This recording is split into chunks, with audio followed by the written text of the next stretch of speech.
بے شک اخلاق کی خوبصورتی دلوں کو فتح کر لیتی ہے۔ وہم نہ جانے کتنے رشتے ختم کر دیے اس وہم نے کہ میں صحیح ہوں اور صرف میں ہی صحیح ہوں۔ ہم سکون کی تلاش میں اکثر ان راستوں کو اپناتے ہیں جو مزید بے سکونی کی وجہ بنتے ہیں، جو مان رکھنے کے لیے ہار جائیں ان سے کبھی نہیں جیتا جا سکتا۔ ایک انتقال کے بعد زمین آپ کے نام ہوتی ہے اور ایک انتقال کے بعد آپ زمین کے نام ہوتے ہیں۔ بس یہی ہے زندگی کی حقیقت۔ الجھنیں میں نے کئی جھک کے بھی سلجھائی ہیں، لوگ سارے تو نہیں قد کے برابر ہوتے۔ تجربہ وہ کنگھی ہے جو زندگی میں اس وقت ہاتھ آتی ہے جب بال جھڑ چکے ہوتے ہیں، اور اللہ کچھ دروازے تمہاری بہتری اور حفاظت کے لیے بند کرتا ہے، لیکن تم اپنی انگلیوں کو انہی دروازوں میں پھنساتے ہو، پھر وہ تکلیف مزید بڑھ جاتی ہے۔ یقین رکھو اس کی مصلحتوں پہ۔ کیا ہوا اگر ایک پھول نہیں ملا؟ ہو سکتا ہے سارا باغ ہی تمہارے مقدر میں ہو۔ دعائیں مانگو اس ذات پاک سے، بار بار مانگو، جو چاہے مانگو، لیکن اس ذات کی مصلحتوں پہ بھی یقین رکھو۔ جو ہوا ہے، جو ہو رہا ہے، اس میں ہی بہتری ہے تمہارے لیے۔ ہر کسی کی اپنی قیامت ہوتی ہے۔ جب گھاس کے تنکے پر بارش کی پہلی بوند گرتی ہے تو تنکے پہ بیٹھی ہوئی چیونٹی یہ سمجھتی ہوگی کہ کائنات فنا ہونے لگی ہے۔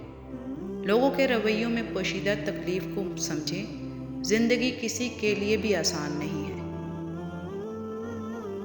تعلقات کی بنیاد احساس ہے، اور احساس ہمیشہ وہی کرتا ہے جو خود غرض نہیں ہوتا۔ ایک تجربہ کار کوہ پیما پہاڑ پر چڑھنے سے نہیں ڈرتا، بلکہ وہ اس چیلنج سے لطف اندوز ہوتا ہے، کیونکہ پہاڑ چڑھنے کے لیے بنائے گئے ہیں، مشکلات شکست دینے کے لیے پیدا کی گئی ہیں، اور مسائل کو حل کرنے کے لیے پیدا کیا گیا ہے۔ صحبت ان کی اختیار کریں جن کے درمیان گناہ کرتے ہوئے شرم ہے، اور ایسے لوگوں سے پرہیز کریں جن کے درمیان رہ کر نیکی کرتے ہوئے شرمندگی محسوس ہو۔ دنیا والے زیادتی کریں تو مسکراتے ہوئے معاف کر دیا کرو۔ یوسف کو تو بھائیوں نے کنویں میں پھینک دیا تھا، اللہ نے انہیں بادشاہ بنا دیا۔ بے شک ہر مشکل کے بعد آسانی ہے۔ دعا کسی کو دلاتی ہے تخت و تاج، مگر کسی کی آہ بھی حکومت چھین لیتی ہے۔ کیا کہیں کتنی ہی باتیں تھیں جو اب یاد نہیں، کیا کریں ہم سے بڑی بھول ہوئی، بھول گئے۔ نصیب سے زیادہ قیمتی دعا ہوتی ہے، کیونکہ جب زندگی میں سب کچھ بدل جائے تب انسان کے پاس دعا بچتی ہے جو نصیب بدل دیتی ہے۔ اپنے دل پہ لگے زخموں کو نظر انداز مت کرو، بلکہ ان کو محسوس کرو، کیونکہ یہی تو وہ جگہ ہے جہاں سے روشنی تمہارے اندر داخل ہوتی ہے۔ کاش ہم شفاف کاغذ پر اتار سکتے ان گونگے الفاظ کا عکس جنہوں نے ہمارے اندر ایک کوہرام برپا کر رکھا ہے۔ کیا تکلف کریں یہ کہنے میں، جو بھی خوش ہے ہم اس سے جلتے ہیں۔ لوگ بے جان چیزوں کے ٹوٹنے پر برہم ہوتے ہیں، اداس ہو جاتے ہیں، لیکن انسان کا دل توڑ کر نہ کبھی کوئی برہم ہوا ہے نہ اداس ہوا ہے، کیونکہ ہم لوگ چیزوں سے محبت کرتے ہیں، انسانیت سے نہیں۔ بار بار گھڑا گیا پھر توڑا گیا مجھے، جانے کس مورت کے لیے میری مٹی گوندی تھی۔ انسان کا دل اور نظر قابو میں نہ ہو تو وسوسے پیدا ہوتے ہیں۔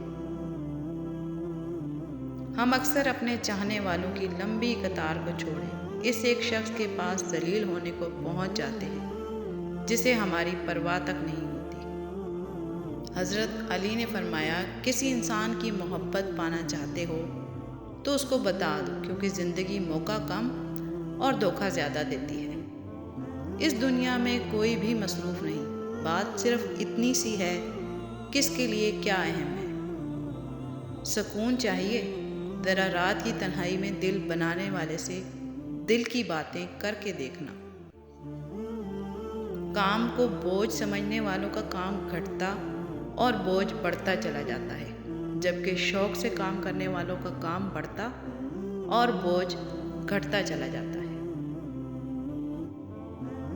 ماچس کی تیلی کا سر تو ہوتا ہے مگر دماغ نہیں ہوتا، اس لیے ذرا سی رگڑ پر بھڑک اٹھتی ہے اور اپنی ہی آگ میں جل کر ختم ہو جاتی ہے۔ حاسد کی مثال بھی کچھ ایسی ہی ہے۔ ہمیشہ کے لیے کچھ بھی نہیں ہوتا، اپنے آپ کو دباؤ کا شکار نہ بنائیں۔ کچھ بھی ہو، کیسے بھی حالات کیوں نہ ہوں، وہ بدلیں گے، ضرور بدلیں گے۔ اکڑ تب تک چلتی ہے جب تک پکڑ نہیں ہوتی، اور جب پکڑ ہوتی ہے تو انسان آسمان سے گر کر زمین پر آ جاتا ہے۔ مرنے سے کون سے دکھ ختم ہو جائیں گے صاحب، وہاں بھی پوچھی جائے گی وجہ زندگی برباد کرنے کی۔ تعلق اعتبار سے ہوتا ہے، جب اعتبار ہی نہیں رہا تو تعلق کیسا؟ شہر اجڑ جائے تو دوبارہ بس جاتا ہے، دل اجڑ جائے تو دوبارہ نہیں بستا۔